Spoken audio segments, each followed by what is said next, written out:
Now it's my pleasure to introduce Duane Detwiler. He's Vice President and on the Research Institute, and he's going to give us a talk about the cool stuff they do in 99 Peanut. Thank you. And we're really happy to be a sponsor of the center as well, too. Did you so? So we're part of, I mentioned that we're part of a global research institute. And so within the U.S., we've got 3 offices. Our team's located in Columbus, Ohio. We're right on the campus of The Ohio State University. We've got an office up in Ann Arbor, Michigan, and then an office in San Jose, California. And then our sister institutes are located in Germany, just outside of Frankfurt, and in Japan, just outside of Tokyo, actually. So HRI's mission in general is to innovate through science. If you look at this as kind of the pathways to innovate through science, so HRI conducts frontier research and also future technology R&D. Often that's in collaboration with Honda R&D, technology development.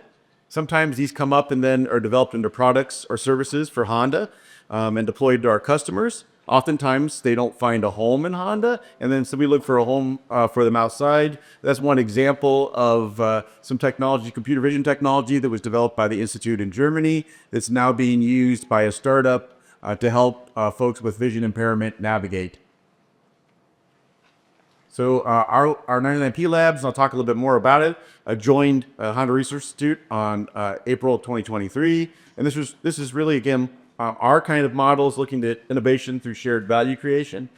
And I'll talk more about that. It's part of why we're part of the center. Strengthen collaborative research to co-create new knowledge and technologies and maximize the impact of university partner networks. I mentioned we're located right on campus, and we often have a lot of activities with students there. In fact, even bringing teams from Carnegie Mellon, it's about a 3-hour drive between our lab and the campus here. So we bring a lot of teams from CMU over as well. And we also regularly engage with our innovation community through our website and regular blog activity and LinkedIn posts.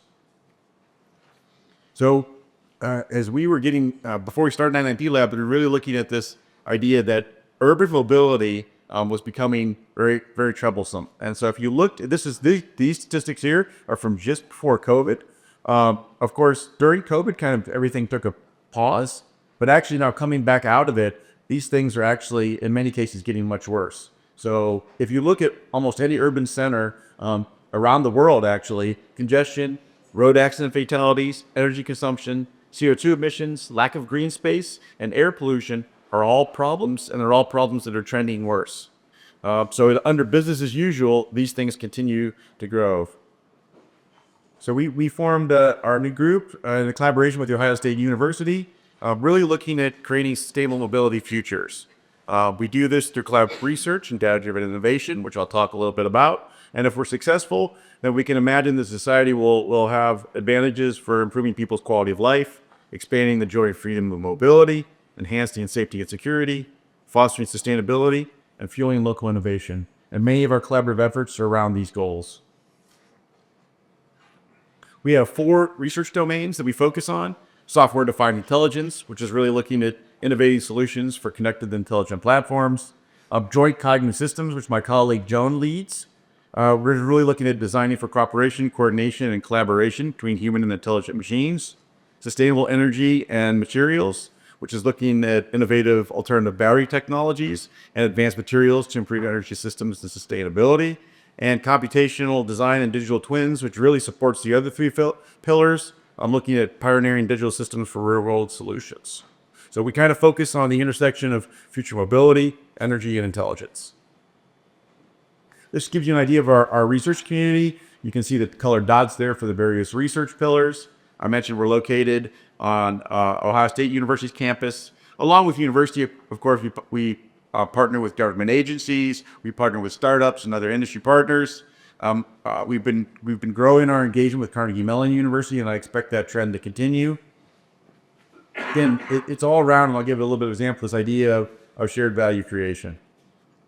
So this is really how we operate. This is our kind of innovation funnel, and I'll walk you through it a little bit. So at the top, and today's event is a perfect example, is really our team engages on university campuses with partners, looking at sensing symposiums, workshops, conferences, and often our members will come back and make a post or a blog about that and share that information out. The next level down is what we call student activities. And here you're looking at fairly light engagements. A lot of times these are hackathon, make-a-thon events. These might be classroom sprints. And again, a lot of times we're bringing the challenges to those. And many times what we see is that ideas that bring to these student activities will kind of iterate and kind of bring to another challenge. Sometimes then, if they reach a certain maturity level, we'll bring them down to the next level, which is student projects. And I'll give a couple examples. These are typically here master's capstone projects that we do quite a few here at CMU campus, as well as our other academic partners. And again, what you'll see is the same effect. Sometimes the students will come back and you'll look at their outcomes and you'll say, maybe this is not time for this topic yet, and we'll put it back on the shelf. Other times they come, they have some very valuable insights, things we didn't think of. We'll pivot a little bit, bring it back to another project. And then eventually these go into sponsored research. We have several collaborative sponsored research projects. I'll mention one of those as well too. So the output of all this, which is actually made available to the public, is LinkedIn posts, blog posts, decks, pitch decks, videos, publications, and then open source code and data sets. If we go through all the way through the funnel, you can see potentially applications. So these are things that might come into Honda. And of course, then you have things that are IP related, such as patents and internal reports. But the majority of what we do is available to society and our innovation community. Here's an example. This was the Hack Ohio event. So here we brought a challenge.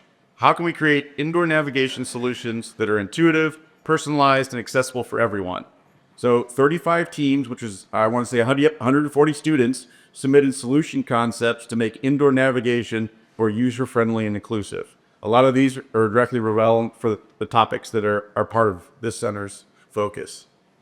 Here's a project with CMU's Master of Science in Computer Vision. Here the problem statement: how can large language models enhance the ability of self-driving cars to identify and assess rare or unexpected road objects, right? And this improves scene understanding and safety. So the outcome here was a new pipeline that uses LLMs to recognize and describe open vocabulary objects and assess their potential danger levels on the road. And here's a nice example of collaborative sponsored research. And again, I think this is the power of bringing partners together in a center such as this. So here, research leaders from Honda, Ohio State, Carnegie Mellon, and Argonne got together, brought in other technology partners, and made a proposal to the DOE. And this was a funded ARPA-E project. So you can see that the DOE came with the support of almost $4 million for this multi-year effort. And if this technology is successful, it'll really reduce EV charging times and double battery lifetime while reducing the cost of those batteries. So we engage student innovators. That's really how we do anything. All of our projects are collaborative. We don't do anything internally. Everything we do involves external partners. So this is looking at fall of 2020 to spring of 2024, engaging about 700 students, exploring 162 different problems, 390 technologies. So we operate on kind of a needs and seeds, looking at what future problems are for society, as well as what new or emerging technologies might enable. About 19,000 hours invested by those student innovators, and the benefits we see in the shared value creation are increased speed of innovation, co-creating joint IP, developing open source softwares, leveraging external funding, and expanding the partner network. Often folks ask me, why are you called 99P Labs? We had a workshop with students from Ohio State. We were getting started, and we had on the walls of the room a lot of memorabilia around Honda, Mr. Honda, and some of the work he's done. And this was a very famous quote of his, which resonated with those students. So success represents the 1% of your work, which results from 99% that is called failure. So through his entire life, Soichiro Honda was an innovator. I'm always willing to take risks and try out new technology and try new things, many of them failing, but then learning from those failures and pivoting. And that's exactly kind of what we take at 99P Labs. And this is also what we try to bring when we mentor our student teams as well too. I mentioned, I think last night, it's often the case that we'll work with a student team and the very first thing is they want us to tell them what they should do. And we absolutely refuse to do that. We want to hear what they want to do, why they decided to do it. And so we'll help guide them, but we won't direct them. And then again, I think I'm encouraging everyone, and as part of our reason why we're participating in the center, to partner with us. For any of our projects, you can find more information on our website.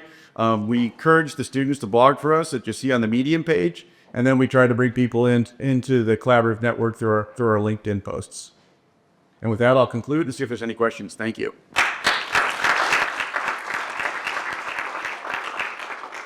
Thank you very much. Sure. Any questions? How do you decide on and filter down your problems? Is that right, more? That's a great question. And it's really, I would say it's really a team effort. So first, the sensing is actually both internal to Honda. So we collaborate with colleagues throughout Global Honda, but also with our academic partners as well too. And so I would say on a weekly basis, we're discussing new concepts and topics that come up. If the majority of the team thinks that this is something that should be explored, it goes into the first level of that funnel. Sometimes we have a direct request from one of our partners, and also we'll bring those in, but we will only co-mentor if it aligns with those 4 pillars. So we don't do, so to speak, research for hire, even within Honda, but we collaborate, and we're looking for partnerships there as well too. Great question. Okay. Oh, yep. Have you thought about incorporating kind of an external, quote unquote, board to aligning their ideas with different industry partners?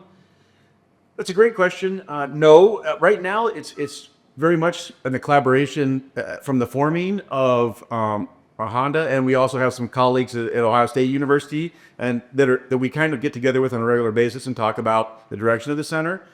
We also pull in advice, I'll call it, from all of our partners, which include industry partners as well as university partners, but not a formal board. I think we're not looking to grow in that fashion, I would say, but it's potentially something worth considering if we did grow further.